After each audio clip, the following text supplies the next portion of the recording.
Narito na ang mga nag-trending na kwento sa mundo ng social media. Netizen viral matapos yakapin ang mga hindi nito kakilala sa simbahan. Magulang ng bride na pasabak sa pagluluto ng street food bago dumalo sa kasal, pinusuan ng netizens. Pagsusori ng grade 1 students sa kanilang teacher, idinaan sa handwritten letters. Kakaibang job poster ng isang sikat na bake shop, hinangaan online. Fur baby mula South Korea, hinahanapan ang bagong matitirhan matapos masawi ang kanyang mga amo sa Jeju Air tragedy.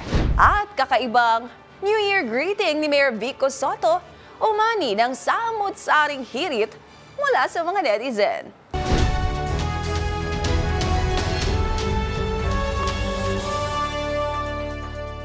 Sure akong ang lahat ng kwento o viral video ay hindi umabot sa wall mo at mga trending na hindi mo akalain, yun pala ang totoong kwento.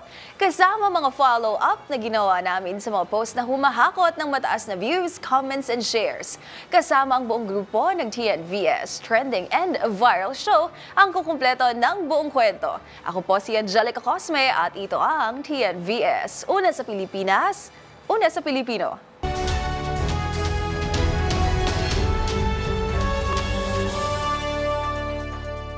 Para sa ating unang trending story, Queen of Beso.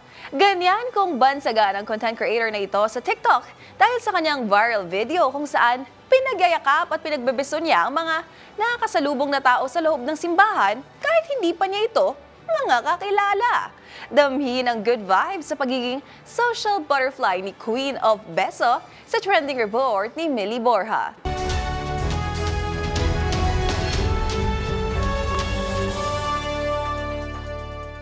Sa tuwing may misa, hindi natin maiiwasang batiin ang mga nakakasama natin sa loob ng simbahan na mga kapwa mananampalataya.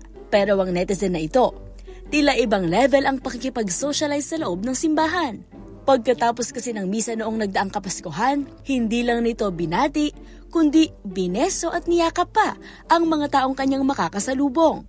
Kaya naman hindi na nakapagtataka kung ang username niya sa TikTok ay Queen of Beso.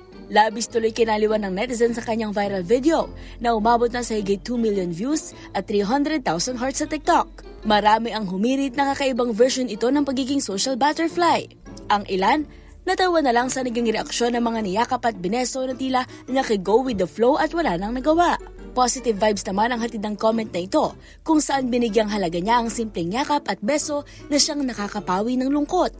Hindi rin tuloy napigilan ng teen celebrity content creator na si Criza Taa na mag-iwan ng komento dahil sa good vibes na hatid ng video ni Queen of Beso. Para sa DZRH TV, ito si Millie Borja, una sa Pilipinas, una sa Pilipino.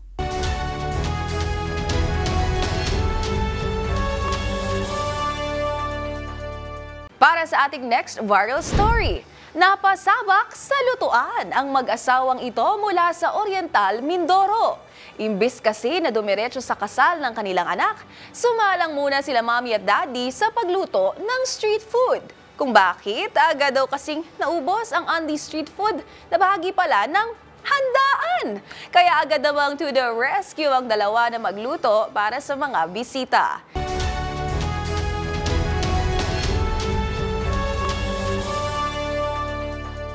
Pinatunayan ng mag-asawang sina Mami Mary Jean at Daddy Art Panganiban na laging maaasahan ng magulang, lalo na para sa kanilang anak na ikakasal. Bago kasi dumalo at makita ang I do vows ng kanilang anak na si Eileen at ang asawa nitong si Renzon, ay napasabak muna sila sa lutuan ng street foods with their wedding outfits. Bahagi kasi ng handaan ng Anli Street Foods, tampok ang sikat na fishball, kikiam at kwek-kwek.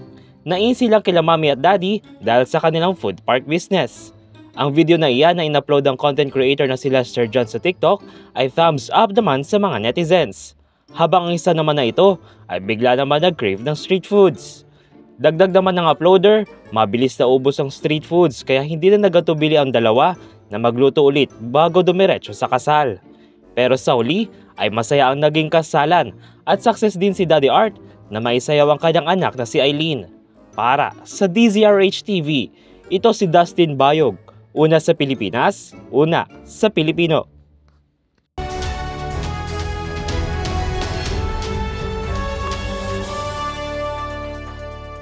Para sa ating next trending story, taas kamay ng mga madalas mapagalitan ni na teacher noong elementary. Naaalala mo pa ba kung paano ka mag-sorry kina ma'am o sir? Ang guro kasi na ito mula Tondo, Manila, ipinakita online ang cute na paghingi ng tawad ng kanyang grade 1 pupils. Kung sa paanong paraan idinaan ng mga estudyante ang kanilang panunuyo kay Teacher Chen, tutukan sa report na ito.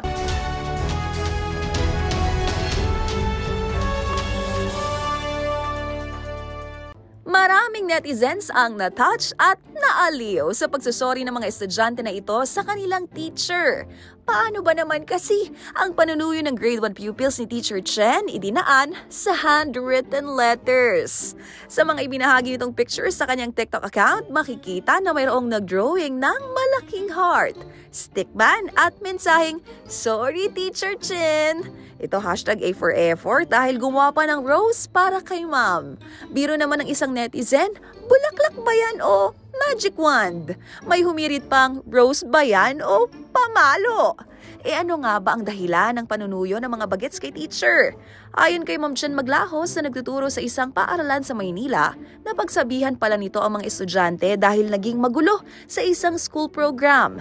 At nang lumabas daw ito sa classroom para mag-CR matapos ang paninermon, abay pagbalik daw nito'y puno ng sorry letters ang kanyang lamesa. Natuwa naman ang guro dahil sa murang edad ay marunong nang mga itong akuin ang kanilang pagkakamali at humingi ng paumanhin. Kahit anya mali ang spelling at di maayos na pagkakasulat ay dama nito ang pagiging thoughtful at ang sincerity ng kanyang mga estudyante. At matapos ngang i-share sa social media ni Teacher Chen, maraming netizens din ang naantig sa mga letter ng grade 1 students nito. Say nila, "Teacher, patawarin mo na po." Kapag ganyan nga naman daw ay di mo talaga magagawang magalit ng matagal. Habang hugot naman ang isang netizen, buti pa mga bata, marunong manmuyo. Ang ending, naiyak daw si Teacher Chen sa mga natanggap na letter at nakatanggap ng yakap mula sa kanyang mga sweet na estudyante. Sa ngayon, humakot na ng mahigit kalahating milyong views ang viral TikTok post na ito.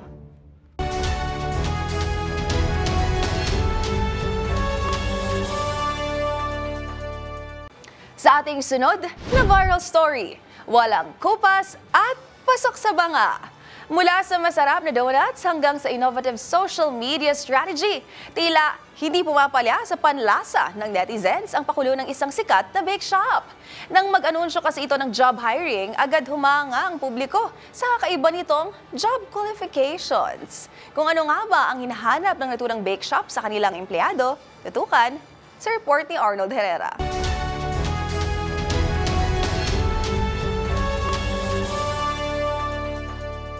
Mahirap maghanap ng trabaho sa Pilipinas. Ito ang masaklap na realidad na sumusubok sa bawat ordinaryong Pilipino. Maliban kasi sa limitado ang mga oportunidad, kung minsan ay masyadong mataas o unrealistic ang hinahanap na qualifications ng mga employer. Kaya para bang isang malaking yakap sa mga netizen na makita ang kakaibang job posting na ito ng sikat na local bake shop. Sa naturang job poster, makikita na naghahanap sila ng bagong panadero, barista, gayon din ang kahera at katuwang sa kusina.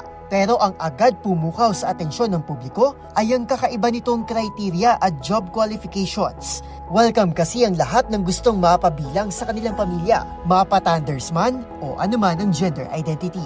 Basta't may naglalagablab na passion, hindi man nakapagtapos ng pag-aaral, ay sila na daw ang bahalang magturo sa'yo ng mga dapat mong malaman. Sa usaping looks versus personality, mas matimbang din daw para sa kanila ang pagiging natural, mabuti, magalang at totoo sa sarili. At ang pinakamahalagang kriteria sa lahat, dapat ay may pagmamahal sa kapwa-tao. Dahil dito, hindi naman napigilan ng mga netizen na muling hangaan ng kumpanya sa likod ng viral ad. Pinuri ng netizen na ito ang dedikasyon at pagpapahalagaan niya ng kumpanya sa pag-empower ng mga empleyado nito. Kahit pa tinitingnan ito ng ibang employer bilang maproseso at magastos. Ikinatuwa rin ng netizen na ito ang tinawag nitong welcoming culture ng kumpanya pagdating sa job hiring. Pagsang-ayon naman ng isa pa, ganito raw dapat ang hiring qualifications at hindi tulad ng iba na naghahanap ng bachelor's degree kahit hindi naman ito kailangan sa trabahong ina-applyan. Para sa DZRH TV, ito si Arnold Herrera. Una sa Pilipinas, una sa Pilipino.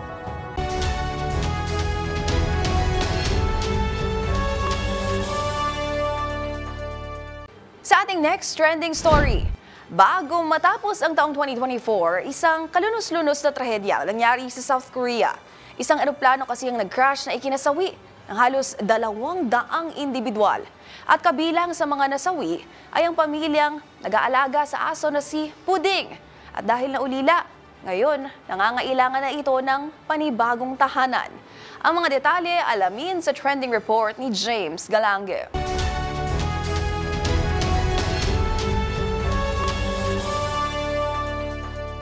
Nagulat ang mundo matapos ang kalunos-lunos na trahedya na nangyari noon sa South Korea bago pa man matapos ang taong 2024. Ito ay kung saan nag-crash ang Jeju Air Flight 7C2216 na may sakay ng halos 200 pasahero.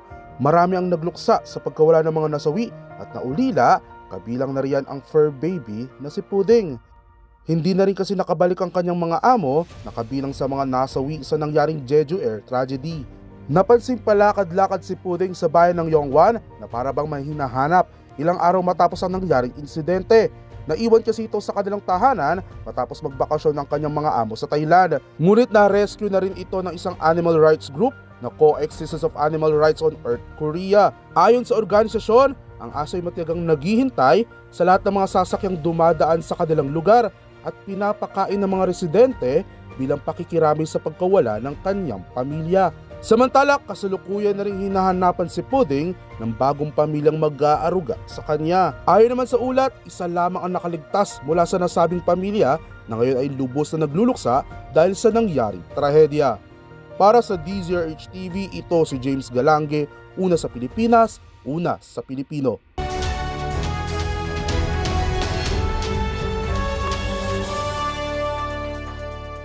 At para sa ating huling trending balita, kakasimula pa lang ng taon ay tila may bago na namang entry. Ang Pasig City Mayor na si Vico Soto sa tinatawag ng mga netizen na Mayor Vico Core o ang compilation ng mga simpleng bagay na ginagawa ng alkalde na kinaaliwan ng mga netizen. Sa unang video kasi na ibinahagi nito ngayong taon, tila may bagong pakulo ang mayor sa kanyang pagbati ng Happy New Year sa mga Pasigenyo. Ang kinaaliwang outro ni Mayor Vico, panoorin sa report ni Rose Babiera.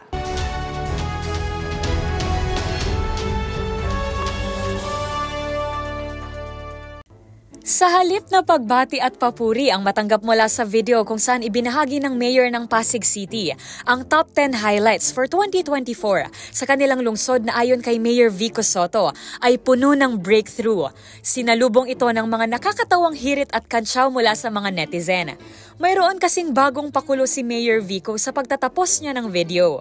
Habang bumabati kasi ang mayor ng maligayang bagong taon sa mga Pasigenyo, mapapansing unti-unti nitong pinaandar ang swivel chair na kinauupuan papunta sa kanan, hanggang sa unti-unti na itong lumalabas sa frame at nang tuluyan na itong mawala sa sakop ng kamera. May pa-fireworks at animated na Happy New Year text pang lumabas sa screen. Hindi naman pinalampas ng mga netizen ang bagong outro na ito ni Mayor. Manual transition daw hirit ng isang netizen. Dagdag naman ang isa, finade out niya raw si self. Habang ang isa pa, pinuna ang tila hindi smooth na pag-andar ng upuan ni Mayor. Laugh trip yung bumabara-bara pa yung upuan, saad nito. At ang isa, hindi napigilang magkomento kung bakit sa dami-rami ng tao sa Pasig City Hall, wala ni isang humila na lang kay Mayor para smooth ang transition. Matatandaan na hindi katagalan, naging sentro na rin ng nakakatuwang hirita ng isang video ni Mayor Vico, kung saan pinuna naman ng mga netizen ang tila mababang kalidad ng kamera ng cellphone na gamit ni Mayor sa video na kanya ring ipinost sa sariling account. Hindi namang maiwasang ibalik ito ng mga netizen. Hirit ng isa, kung ngayon ay lumevel up na ang kamera ni Mayor. Ang kailangan naman daw nito ngayon ay isang editor. Pabiro namang nagreply si Mayor Vico sa isang post tungkol dito, kung saan sinabi ng alkalde na sa halip na pagtawanan siya, panoorin na lamang daw ang video. Para sa DZRH TV, ito si Rose Babiera. Una sa Pilipinas, una sa Pilipino.